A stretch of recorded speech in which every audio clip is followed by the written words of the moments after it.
Kalau kita solat, lepas tu tiba-tiba terfikir macam-macam, sah tak solat kita?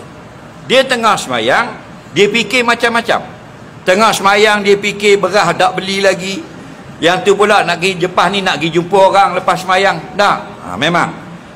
Faham dulu satu ayat. Akimi salata li zikri. Hendaklah kamu dirikan semayang supaya hatimu ingat kepada Allah. Itu tujuan semayang. Okey. Tapi kita ni lemah. Khuliqal insanu dha'ifa, dijadikan manusia ni default setting. Kilang mari lemah. Faham lagi? Banyak kelemahan kita, betul tak? Sebab tu kita semayang banyak ingat ke lain. Dalam 24 jam Allah wajibkan 5 kali semayang saja. Kenapa? Kerana masa tidak semayang kita tak ingat Allah. Betul tak? Masa ni kita ingat kerja, masa ni kita ingat bini, masa ini ingat suami, masa ni ingat anak, masa ni hal ni, banyak hal. Jadi kalau tidak diwajibkan semayang langsung, kamu langsung tak ingat Allah. Jadi wajiblah 5 kali sehari ingat Allah. Tiba-tiba masih ingat Allah, tak ingat juga. Ini masalah. Lepas tu kena banyak istighfar. Assalamualaikum warahmatullahi. Assalamualaikum warahmatullahi.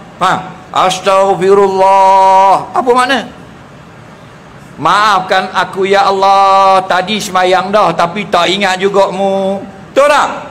Tu istighfar. Lagi banyak, lagi baik. Okey? Batal tak? Tak batal. Pahala kurang. Okey? Contoh kita Allahu Akbar, malaikat bagi 100. Lepas tu hanyut 5 saat, tinggal 95. Rakaat kedua hanyut 10 saat, tinggal 85. Dia kurang. Jadi bila Assalamualaikum warahmatullahi, Assalamualaikum warahmatullahi, ada orang tinggal 3 daripada 100. Okey, lagi tinggal 3. Ada orang hutang balik 30. Faham lagi?